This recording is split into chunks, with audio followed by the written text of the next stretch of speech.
성령이 임하셨습니다. 어제 우리가 또 1장에 열심히 또 기도하는 장면을 마지막에 보았죠. 기도하라는데 또 기도도 열심히 하다가 또 마띠아도 뽑고요. 그러다가 이제 그래도 오실 성령, 주시기로 약속한 성령을 열심히 또 한 마음으로 기도했더니 오늘 이제 오순절 성령 강림이 일어나게 됩니다. 오순절 성령 강림을 이제 어떻게 이해해야 될까 이제 생각을 해본다면, 이 오순절 성령 강림과 좀 중첩된 그림이 이제 구약에 한 3가지 정도 있다고 볼 수가 있습니다. 첫 번째는 이제 우리가 알고 있는 이 오순절 이 자체의 의미인데요. 오순절은 뭐냐면은 6월절로부터 50일이 지난 오순, 그러니까 말 그대로 50일 지난 날인데, 이 날은 이스라엘 백성에게 있어서 어떤 날이냐면은 시내산에 도착을 해서 그때 하나님 앞에서 하나님을 대면하고 언약을 맺는 날입니다. 그래서 그 언약을 맺을 때 하나님 앞에 우리가 그 언약 잘 지키기로, 하나님 명령 잘 지키기로 한 그 율법을 받은 날입니다. 그래서 그 출애굽기 19장의 모습이 오늘도 그대로 좀 나타나는데요. 우리 함께 2절 말씀을 같이 한번 읽어보도록 하겠습니다. 2절입니다. 시작. 호련히 하늘로부터 급하고 강한 바람 같은 소리가 있어 그들이 앉은 온 집에 가득하며.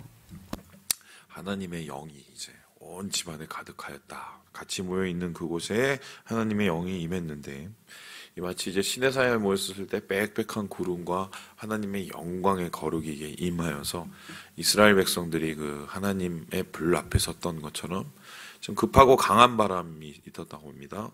그리고 3절에 보니까 불의 혀처럼 갈라지는 것이 임했다고 이렇게 나타납니다. 여기서 바람, 불 이런 것은 다 하나님의 임재를 나타내는 상징들입니다. 특별히 여기서 좀 궁금한 점이 2절에 보니까 급하고 강한 바람 같은 소리가 있었다고 얘기를 합니다. 이 소리를 귀로 들을 수 있었을까요? 분명히 지금 들었으니까 들었다고 하겠죠. 왜 하필이면 바람과 같은 소리가 들렸다고 할까요? 왜 성령을 우리는 이제 급하고 강한 바람에 비유를 했을까? 위로부터 내려오는 바람인데요. 여러분, 여기 바람을 잡을 수 있는 분 한번 손들어 보세요. 나는 바람을 잡을 수 있다. 느끼거든 빨려든 없어요. 바람은 잡을 수가 없습니다. 심지어는 바람은 어디에서 어디로 부는지 대충 예상은 하지만 정확하게 알 수가 없습니다. 왜냐하면 바람은 바람 마음대로 붑니다. 그죠? 그래서 성령 하나님을 바람에 비유하는 것은 그 주권이 인간에게 달려있는 것이 아니라 누구에게 달려있어요? 바로 성령 하나님께 달려있기 때문에 우리는 성령 하나님이 오시기를 간절히 구하고 또 이를 위해서 준비하지만 사실 그 주권 언제 오시고 어떻게 오실지는 성령님이 정하시는 겁니다. 그러니까 급하고 강한 바람, 강력하게 우리의 모든 것을 날려버리시죠. 주님의 거룩함이 오시면 우리의 모든 죄를 날려버리십니다. 그래서 오늘 이렇게 급하고 강한 바람과 같은 하나님의 거룩한 성령이 임하셨다라고 표현을 하고 있습니다.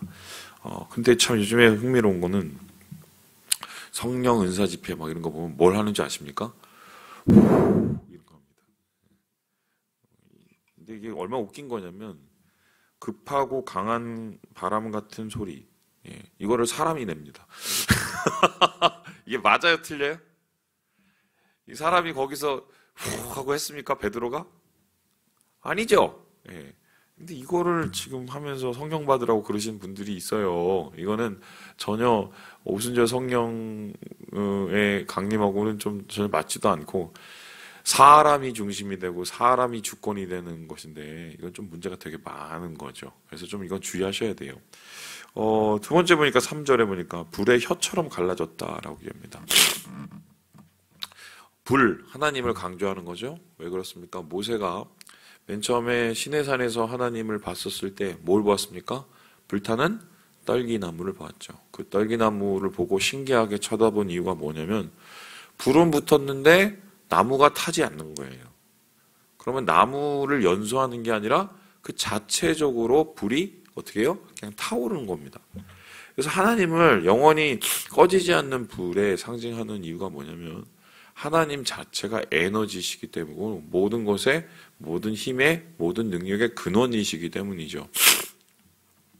그래서 하나님의 임재를 나타낼 때 불을 강조하는 것은 바로 하나님의 강력한 능력 뿐만 아니라 불은 어떻게 해요? 모든 것을 태웁니다. 그래서 그 모든 것을 태운다는 것은 죄 그리고 우리의 거룩하지 못한 것을 하나님께서 다 태우시고 우리를 어떻게 해요? 정결하게 하기 원하시죠. 그래서 성령이 임하셨을 때 바로 그 불의 혀가 임하여서 모든 사람에게 이렇게 갈라지듯이 머리에 이렇게 임하게 된 거죠.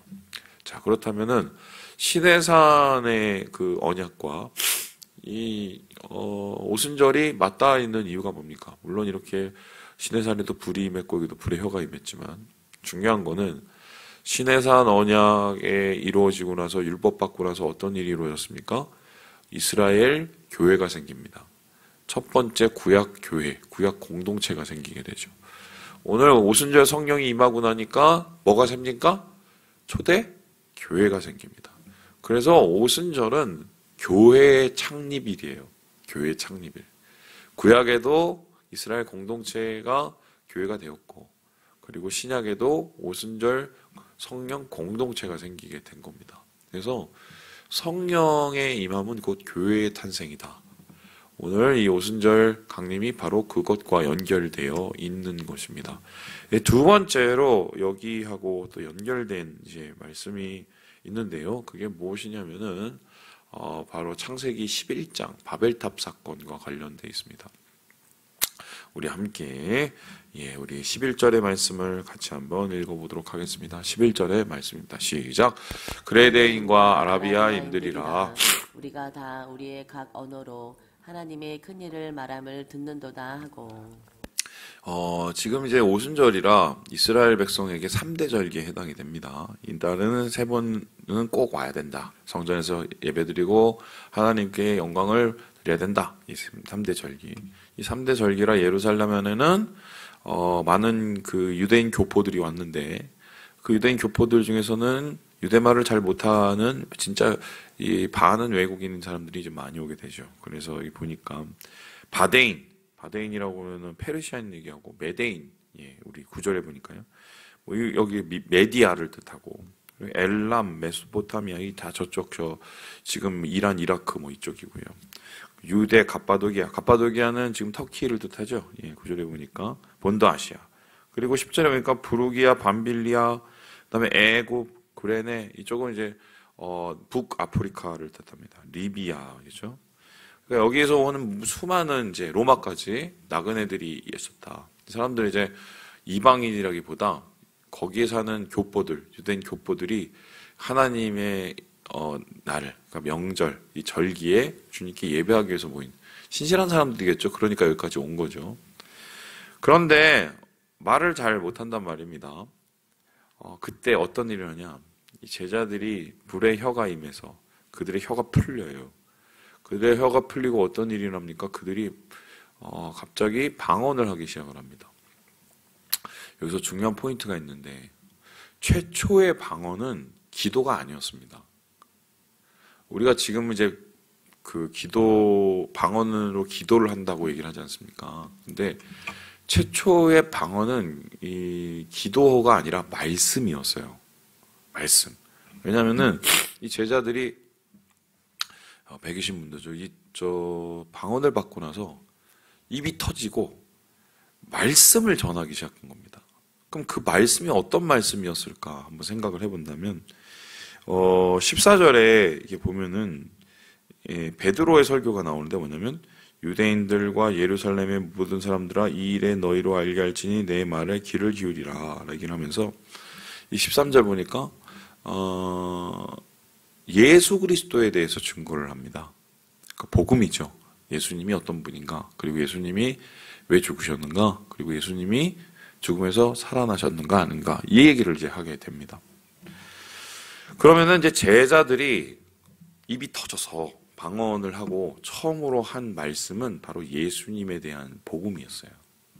그 복음의 이야기를 사방팔방에서 온 사람들이 자기의 언어로 듣게 된 겁니다. 그러니까 사람이 있었으니 최초 몇십 개의 언어가 예수 그리스도의 복음을 전하기 시작을 한 거죠. 근데 이게 왜 중요하냐면 우리 바벨탑 사건 한번 생각해 봅시다. 어떤 일인가죠? 사람들이 신할 평지에 모여갖고 얘들아 우리가 예전에 한번 생각을 해봐. 우리가 그때 말이야 홍수가 나왔고 말이야 우리가 다 죽었잖아. 이제 홍수가 나면 우리 어떻게 할 거냐? 안 된다. 우리끼리 똘똘 뭉쳐갖고 살 방법을 찾자. 그리고 뭔가 국가를 우리가 크게 만들어서 우리의 힘을 키우자. 막 이렇게 얘기했단 말입니다. 그리고는 사람들이 모여서 신할 평지에 이 사람 저 사람 막 모이기 시작을 하고 탑을 이제 올리기 시작하죠. 탑을 올린 목적은 두 가지인데 성경에 기록되기는 이름을 알리기 위해서 한마디로 자기가 세고 자기가 최고고 자기가 하나님과 같다는 것, 하나님처럼 높아진다는 것을 의미하는 교만을 상징하는 거고 두 번째 이제 신학자들은 뭘 얘기하냐면 만약의 경우에 비가 와서 홍수가 나면 그 탑 꼭대기에 올라가고 목숨 구제하려고 반역이죠. 그것도 이제 그것을 이제 상정하는 거였단 말입니다. 한마디로 정말 인본주의적인 인간의 나라를 세우는 거였죠. 근데 하나님께서 이것을 좀 심각하게 보시고는 어떻게 하셨습니까? 이 사람들 다 찢어버리죠. 찢어버리는 방법이 뭐였습니까? 그들의 언어를 혼동케 했습니다. 그러니까 어제까지는 분명히 뭐 사자 하면 다 사자였는데 어떤 애는 자사라고 그러고 어떤 애는 라이온이라고 그러고 어떤 애는 뭐 이상한 얘기를 하고 알아들을 수가 없는 거죠. 그러면서 도대체 언어 소통이 안 되니까 각기 다 찢어져 갖고 언어가 비슷한 사람들이 다 나눠지죠. 그리고는 그 탑을 더 이상 세울 수가 없게 된 것입니다. 이게 이제 바벨탑 사건이죠. 이때 이후로 언어가 구분되었다. 그래서 이제 여기에 대해서 학자들은 뭐라고 하냐면 아마 이맘때쯤에 뭔가 언어의 분화와 더불어서 이제 뭐 지구가 뭐 지각 변동설 뭐 이런 거 있잖아요. 그런 게 일어난 게 아닌가 막 얘기를 하는데 우리는 잘 모르죠. 근데 중요한 것은 무엇이냐면 그렇게 인간의 교만으로 인해서 나누어진 언어가 성령의 임하심을 통해서 다시 합쳐지게 되죠. 그죠? 각 사람들이 다 다른 언어를 쓰고 있었는데 그 자기의 언어로 들을 수 있게 된 겁니다. 그렇다면 왜 하나님께서 이런 일을 하셨는가? 성령은 왜 이런 일을 하시는가? 성령이 하시는 일은 교회가 교회되게 하는 것이고 교회가 교회되게 하시는 것은 무엇입니까? 예수 복음으로 하나 되게 하시는 겁니다. 우리 한번 생각을 해보세요. 우리 교회에 전라도 출신도 있으시고 경상도 출신도 있으시고 충청도 출신도 있으십니다. 요즘에는 뭐 TV를 다 같이 보시니까 좀 다르긴 한데 우리 권사님들 세대만 해도 전라도 출신 분들, 경상도 출신 분들, 또 충청도 출신 분들 지방색이 좀 뚜렷했어요. 지금은 청년들은 별로 안 그렇습니다. 뭐 세대 차가 많이 나죠 요즘. 예. 그래서 교회 가면은 전라도파, 경상도파, 그리고 충청도파는 없는 듯하지만 또 있어요. 다 있습니다. 다 있어요. 그리고는 심지어는 총회가도 있습니다. 총회가도 전라도파, 경상도파 나눠져서 호남파, 영남파 싸우고요.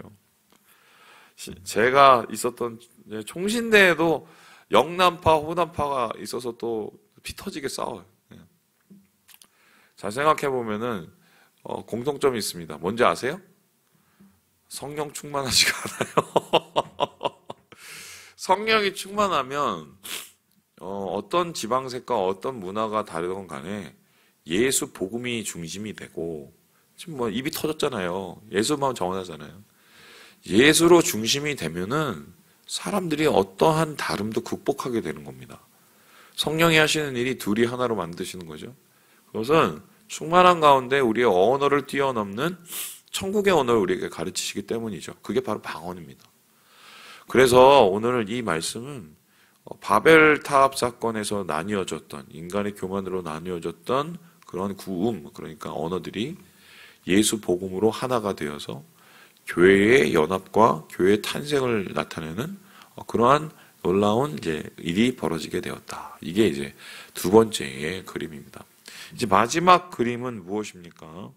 우리 함께 13절의 말씀을 같이 한번 읽어보도록 하겠습니다. 시작. 또 어떤 이들은 조롱하여 이르되 그들이 세술에 취하였다 하더라. 사람들이 막 이상한 소리를 막 짓거려대고 자기 막 삶이 나와서 막 이런 얘기 저런 얘기 하니까 아마 이 얘기를 하는 사람들은 그랬던 것 같아요. 자기가 못 알아듣는 말로 하잖아요. 다른 나라 말이긴 하는데 그 말이 어떻게 해요? 못 알아듣니까 좀 술주정인가 이렇게 생각했던 것 같습니다. 그리고 막 너무 막 소리를 크게 선포를 했겠죠. 당연히 복음을 선포하니까. 그래놓고 뭐에 취했다고 얘기합니까? 새술. 야, 그냥 보통 술도 아니고 완전 새술에 취해갖고 완전 쟤는 미쳤다 이렇게 얘기합니다. 그런데 중요한 게 여기 단어 하나예요. 취하였다라는 단어입니다. 술 취하지 말라. 그리고 뭐에 성령 충만을 받으라라고 얘기하죠. 우리 에베소서에 그 말씀 나옵니다. 취하다라는 말하고요, 충만하다는 말이 똑같은 말입니다. 그러니까 이제 성경적으로 따지면 술 취한 게 뭐냐면 술로 충만한 겁니다. 그러니까 이빠이가 넘어선 겁니다. 그래서 자기가 감당할 수 있는 수준이 넘어서 내가 술을 먹는 게 아니라 술이 나를 먹는 거죠. 그게 술 취한 겁니다. 술 충만하는 거예요. 똑같은 말이에요. 그러면은 성령이 충만했다는 건 뭡니까? 우리의 성령에 취했다는 소리고 성령이 나를 지배한다는 소리입니다. 그런데 이렇게 성령의 지배를 받아서 사람들이 예언도 하고 환상도 보고 그리고 사람들이 꿈을 꾸는 이 장면 어디에서 보지 않았습니까? 이게 요엘서, 이게 내일 나오는데 17절, 이게 뭐 18절 보면 요엘서에 요엘이 예언한 그 마지막 때의 그림입니다. 마지막 때 하나님이 오시는 날 어떤 일이 일어났냐? 하나님의 영이 모든 사람들에게 부어져서 예언을 하게 될 것이다. 이렇게 얘기를 하고 그 예언은 어떻게 이루어지는가? 바로 성령의 충만함으로 인해서 이루어진다. 요엘이 얘기했던 그 그림이 지금 완성되고 있는 것입니다. 그러니까 이런 의미로 볼 수 있는데요. 성령 강림은 곧 종말을 의미하는 거예요. 우리가 살고 있는 이 시대가 말세입니다. 말세라는 것은 나쁜 의미로 보면 세상의 끝이기도 하지만 성경에서 말씀하시는 말세는 세상의 끝임과 동시에 새로운 세상의 뭐예요? 시작입니다. 왜요? 이 세상에 잘못된 다스림이 끝나고 하나님의 온전한 통치가 이루어지는 날이 바로 주님이 오시는 그날이기 때문인데요. 바로 이때부터 성령의 역사와 함께 그날이 시작이 된 겁니다. 그렇다면 지금 우리는 말세를 살고 있고요. 말세 지말, 예수님이 이 말세를 하나님의 나라를 완성하는 그 재림의 순간까지 우리의 말세는 계속됩니다. 그럼 그 말세까지 어떠한 일이 일어나는가? 오늘 오순절 강림, 이 성령 강림이 임하셨던 것처럼 오순절 성령 강림은 단회적으로 임하시지만 우리 가운데 어떻게 해요? 계속적으로 충만의 역사, 교회의 충만, 그리고 하나님 말씀의 충만. 그래서 모든 사람들이 예수의 복음으로 충만케 되는 진정한 교회의 시대가 도래되게 된 거죠. 오늘은 어떤 시대냐? 성령으로 인한 교회의 다스림의 시대다. 이렇게 보면 됩니다.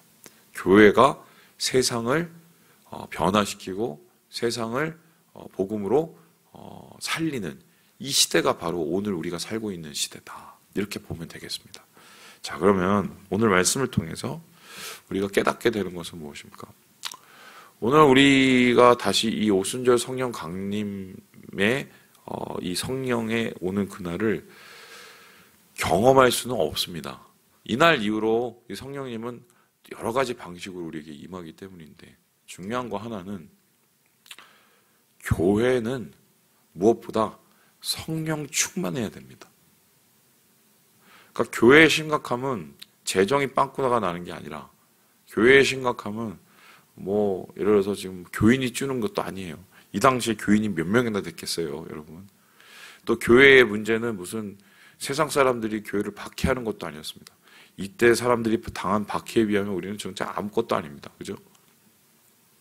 소위 말해서 기독교 이름을 가지고 정치하는 작자들 이야기처럼 교회가 무슨 세상에 꿀려서 문제가 아니고 위기가 아닙니다. 진짜 위기는 교회에 뭐가 사라지는 거예요? 성령이 사라지는 거예요. 네. 우리나라 교회가 이렇게 순식간에 성장할 수 있었고 순식간에 선교사들을 그렇게 많이 파송할 수 있었던 이유가 우리나라 교회는 성령의 교회였어요. 근데 어느 순간 우리가 그거 잊어버렸습니다. 그 성령의 교회에서 성령이 충만하지 않으니 어떻게 합니까? 이제는 뭐 인간만 드러나죠. 그래서 성령 충만이 안 되면 인간 충만만 됩니다. 인간 충만만 되면 인간의 본능 충만, 인간의 욕심 충만, 또 인간의 다툼 충만 이런 것만 일어납니다. 이게 다 성령 결핍 현상들이죠. 그래서 오늘은 무엇보다도 우리가 성령의 충만을 위해서 기도를 해야겠다. 우리가 마음에 성령이 충만하면 우리가 교회가 되고 우리가 교회로서 성령의 충만을 받으면 우리가 세상을 변화시키는 사람들이 되죠. 주님 안에서 그 소망을 꿈꾸시면서 오늘 하루를 충만으로 살아가시는 우리 모든 형제 자매들 되시길 주님의 이름으로 축원합니다.